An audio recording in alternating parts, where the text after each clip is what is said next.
Hello friends, welcome back to my YouTube channel. My name is Bhavna. तो आज का हमारा टॉपिक है evolution of states and union territories. तो वीडियो स्टार्ट करने से पहले बता दूं कि हमने इंडियन पॉलिटी स्टार्ट की है। अगर आपने प्रीवियस वीडियो नहीं देखी है तो लिंक मैं डिस्क्रिप्शन में दे दूंगी, आप जाके चेक कर सकते हो। साथ में अगर आपको लगता है कि आपको कोई भी फ्रेंड किसी कॉम्पिटेटिव एग्जाम की प्रेपरेशन कर रहा है तो आप उसके साथ मेरी वीडियो के लिंक को जरूर शेयर करना, सो दैट कि उनको भी थोड़ा बहुत फायदा हो जाए। अब देखो, आज का टॉपिक हमने क्या क्या पढ़ना है पहले वो देख लेते हैं। Evolution of states and union territories, यानी कि हमारी जो स्टेट्स हैं और यूनियन टेरिटरीज हैं किस तरह से इनको ऑर्गेनाइज किया गया। फिर हम पढ़ेंगे फोर फोल्ड क्लासिफिकेशन कि किस तरह से इंडिया को पहले 4 पार्ट्स में डिवाइड किया गया था, part A, part B, part C and part D में। उसके बाद हम पढ़ेंगे धर कमीशन। धर कमीशन के बाद हम पढ़ेंगे जेवीपी कमीशन, बहुत ही ज़्यादा इंपॉर्टेंट है। ठीक है, अब देखो इन दोनों कमीशंस में कुछ ना कुछ तो कमी रह गई, जिसकी वजह से क्या हुआ, फिर फैजल अली कमीशन आया। तो ये सारी चीज़ें हम आज की वीडियो में कवर करने वाले हैं। अब देखो हुआ क्या कि जब 1947 में हमारा देश आज़ाद हो गया तो उसके बाद भी हमारा देश जो था ना वो अच्छे से यूनाइट नहीं था, बहुत ही ज़्यादा बिखरा बिखरा हुआ था। कहीं पे ब्रिटिश की प्रोविंसेस थी, कहीं पे प्रिंसली स्टेट्स थी, अलग अलग बंटा हुआ था काफ़ी हिस्सों में। ठीक है, तो हमारा अब देश आज़ाद होने के बाद पहला मकसद क्या था कि हमारी जो देश की स्टेट्स हैं उनको क्या करना, अच्छे से ऑर्गेनाइज करना। ठीक है, अब देखो थोड़ा बहुत पहले हम यहाँ से समझते हैं कि आफ्टर इंडिपेंडेंस जो इंडिया था वो 2 कैटेगरीज में डिवाइड हुआ था। पहली थी ब्रिटिश की प्रोविंसेस और दूसरी थी प्रिंसली स्टेट्स। इन 2 कैटेगरीज में इंडिया डिवाइड हुआ था। ब्रिटिश प्रोविंसेस कौन सी हो गई, under the direct rule of British government, यानी कि जो डायरेक्ट ब्रिटिश गवर्नमेंट के अंडर थी। ठीक है, जितनी भी एडमिनिस्ट्रेटिव पावर हो गई, चाहे वो रिवेन्यू से रिलेटेड हो गया कुछ भी, ये सारी पावर किसके पास थी, ब्रिटिश प्रोविंसेस, इन्हीं के पास ये पूरी पावर थी। और प्रिंसली स्टेट्स कौन सी हो गई, under the rule of native princess, means कि जो भी स्टेट्स होती हैं, जो राजा महाराजा हो गए या गवर्नर्स हो गए, उनके अंडर जो स्टेट्स होती है ना वो प्रिंसली स्टेट्स होती हैं। अब अगर देखा जाए तो ये भी ब्रिटेन के इनडायरेक्ट कंट्रोल में थी, लेकिन जो रूल थे वो यहाँ के नेटिव प्रिंसेस ही करते थे। इंडियन इंडिपेंडेंस एक्ट 1947 के तहत क्या हुआ था, इंडिया पाकिस्तान दोनों क्या हो गए थे, सेपरेट हो गए थे। अब देखो ये चीज़ तो मैंने आपको बताई दी कि इंडिया 2 कैटेगरीज में डिवाइड हो गया था, ब्रिटिश प्रोविंसेस और प्रिंसली स्टेट्स। अब ब्रिटिश प्रोविंसेस वाले जो थे ना ये तो ऑलरेडी इंडिया का पार्ट थे, और जो प्रिंसली स्टेट्स थी ना इनको क्या किया गया, 3 ऑप्शन दे दिए गए कि या तो वो इंडिया को ज्वाइन कर ले, या वो पाकिस्तान को ज्वाइन कर ले, या तो वो रिमेनिंग इंडिपेंडेंट, या तो वो मतलब कि इंडिपेंडेंट ही रह सकते हैं। ठीक है, लेकिन इनको इंडिपेंडेंट रखने का कोई फ़ायदा नहीं था, क्योंकि अगर ये बाद में बोलते कि इनको पाकिस्तान का पार्ट बनना है या कुछ भी, तो ये चीज़ तो पॉसिबल नहीं थी ना। अब देखो जो प्रिंसली स्टेट्स थी ना वो टोटल कितनी थी, टोटल 552 प्रिंसली स्टेट्स थी, जिसमें से क्या किया, 549 प्रिंसली स्टेट्स ने इंडिया को ज्वाइन कर लिया। जो 3 स्टेट्स रह गई वो कौन सी थी, हैदराबाद, जूनागढ़ और कश्मीर। ये तीनों स्टेट्स कहने लगे कि भाई हम तो इंडिया का पार्ट नहीं बनेंगे। लेकिन बाद में क्या हुआ ना कि हैदराबाद को भी इंडिया का पार्ट बना लिया गया। कैसे बनाया गया, Hyderabad bye means of police action.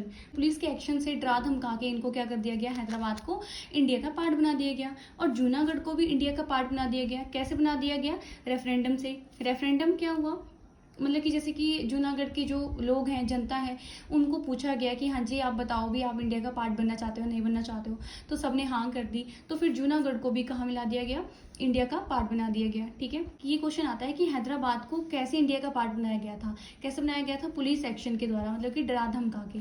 और जूनागढ़ को कैसे मिलाया गया था, रेफरेंडम से, यानी कि जनता के द्वारा पूछ के। ठीक है, वोटिंग हुई थी कि बताओ कि आप इंडिया का पार्ट बनना चाहते हो नहीं। कश्मीर था, इसको भी बाद में इंडिया का पार्ट बना लिया गया था by means instrument of accession. ऐसे इन तीनों स्टेट्स को फिर क्या किया गया था, इंडिया का पार्ट बनाया गया था। पहले तो उन्होंने इनकार कर दिया था, लेकिन बाद में इनको इंडिया का पार्ट बना लिया गया था। अब नेक्स्ट हम पढ़ेंगे 4 फोल्ड क्लासिफिकेशन कि किस तरह से इंडिया को 4 पार्ट में डिवाइड किया गया था। ठीक है, अब 26 जनवरी 1950 को हमारे देश का जो संविधान था उसको फोर्स में लाया गया था। ठीक है, अब संविधान को फोर्स में लाने के बाद एक काम रहता था कि स्टेट्स को क्या करना, रीऑर्गेनाइज करना, कि किस तरह से कौन सी स्टेट को कितना एरिया डिफाइन करना है। अभी ये सारी चीज़ें दोबारा से क्या करनी थी, रीऑर्गेनाइज करनी थी। तो स्टार्टिंग में तो इसको 4 पार्ट्स में डिवाइड कर दिया, part A, part B, part C और पार्ट डी में। अब देखो पार्ट ए में 9 स्टेट्स थी, और 9 स्टेट्स जो थी वो कौन कौन सी थी, governors provinces of British India, यानी कि जो ब्रिटिश इंडिया की प्रोविंसेस थी वो पार्ट ए में आती थी। और कितनी स्टेट्स बनी इसकी, 9 स्टेट्स बनी। ये चीज़ें तो मैंने आपको भी बताई थी कि इंडिया जो था वो 2 कैटेगरीज में डिवाइड हो गया था, एक तो ब्रिटिश प्रोविंसेस थी और एक प्रिंसली स्टेट्स थी।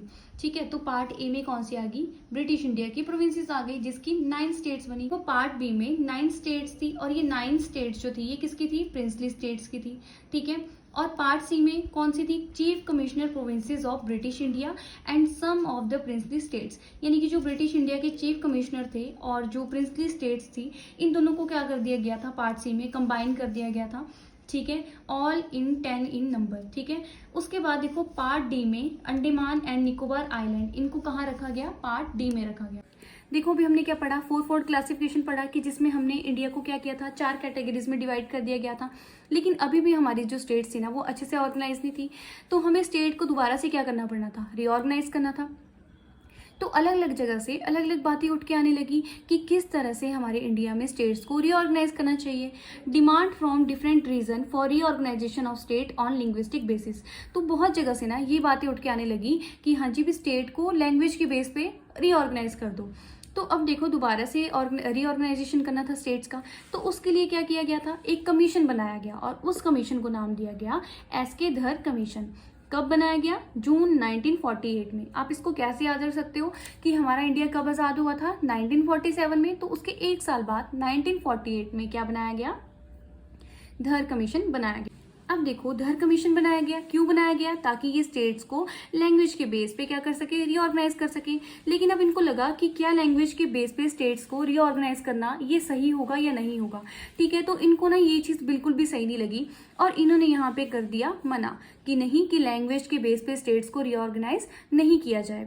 तो इन्होंने उसके बजाय क्या रिकमेंड किया, reorganisation of state on the basis of administrative convenience rather than linguistic factor, कि लैंग्वेज बेस पे स्टेट्स को रीऑर्गेनाइज करने से अच्छा है कि हम एडमिनिस्ट्रेटिव बेस पे स्टेट्स को रीऑर्गेनाइज करें। क्योंकि देखो अगर लैंग्वेज बेस पे स्टेट्स को रीऑर्गेनाइज कर देते तो इससे क्या होता कि फिर सब लोग अपना अलग अलग बोलते, जो गुजराती हैं वो बोलते कि हमारी तो गुजराती लैंग्वेज है, हमारी अलग स्टेट बनाओ, ठीक है। जैसे पहाड़ी हैं तो वो बोलते हैं हमारी अलग स्टेट बनाओ, तो सबने ऐसे तो फिर सबने बोलना था कि हमारी सब अलग अलग स्टेट्स बनाओ। अब देखो ये चीज़ तो आपको पता ही है कि इंडिया जो है वो एक ऐसा देश है जहाँ पे सबसे ज़्यादा लैंग्वेज, अलग अलग लैंग्वेज जो है वो बोली जाती हैं। तो ऐसे तो बहुत ही ज़्यादा लैंग्वेज हो जाती, तो उस बेस पे तो फिर कितनी ही सारी स्टेट्स बन जाती है ना, तो ये चीज़ तो गलत हो जाती। तो इसलिए एसके धर कमीशन में तो मना कर दिया गया कि लैंग्वेज बेस पे तो स्टेट्स को रीऑर्गेनाइज करना ही नहीं है। So they felt that it would feel regional sentiments and might threaten national integration। ठीक, एक हम चीज़ लेके चलते हैं कि हमारे देश को एक इंटीग्रेट करके रखना है, एकीकृत करके रखना है, एक यूनिटी बना के रखनी है हमारे देश को, ठीक है। तो इससे वो चीज़ क्या होती ना, वो चीज़ इससे टूट जाती क्योंकि सब अपना अलग अलग हो जाते हैं। हाँ जी भी हमारी ये लैंग्वेज है, हम अलग हो गए, तो ये चीज़ यहाँ पे जो नेशनल इंटीग्रेशन जो है ये चीज़ वहाँ पे क्या हो जाती, खत्म हो जाती। तो इसीलिए लिंग्विस्टिक फॉर्मेशन ऑफ स्टेट, इसको क्या कर दिया गया, रिजेक्ट कर दिया गया धर कमीशन के द्वारा। अब पहले धर कमीशन आया, धर कमीशन के बाद आया जेवीपी कमीशन। जेवीपी कमीशन कब आया, 1948 में। आपको याद रखना है ये कि कौन से ईयर में आया था। धर कमीशन भी 1948 में आया था और जेवीपी कमीशन भी 1948 में ही आया था। अपॉइंटमेंट ऑफ अनदर कमेटी, एक अलग से कमेटी बनाई गई और उस कमेटी में 3 लोग थे, जवाहरलाल नेहरू, वल्लभ भाई पटेल, पट्टा भाई सीतारमैया। ये 3 लोगों की एक कमेटी बनाई गई। इन तीनों लोगों ने भी वही टॉपिक उठाया जो धर कमीशन को दिया गया था कि क्या लैंग्वेज के बेस पे स्टेट्स को रीऑर्गेनाइज कर सकते हैं या नहीं। तो इन्होंने भी क्या किया, इसको रिजेक्ट कर दिया। तो जो जेवीपी कमीशन बनाया गया था ना, तो इन्होंने भी साफ साफ मना कर दिया कि लैंग्वेज के बेस पे स्टेट्स को रीऑर्गेनाइज करना बिल्कुल भी सही नहीं रहेगा, क्योंकि इससे फिर हमारे देश की यूनिटी का क्या, वो तो टूट जाएगी ना। अब देखो जो जेवीपी कमीशन आया था उन्होंने तो साफ साफ मना कर दिया कि लैंग्वेज के बेस पे स्टेट्स को रीऑर्गेनाइज नहीं किया जाएगा, और जो धर कमीशन था उन्होंने तो ऑलरेडी मना कर ही रखा था। तो उसी बीच में क्या हुआ ना कि एक प्रॉब्लम क्रिएट हो गई। और क्या प्रॉब्लम क्रिएट हुई, पोती श्रीराम मुल्ला केस, इनकी क्या हो गई, डेथ हो गई।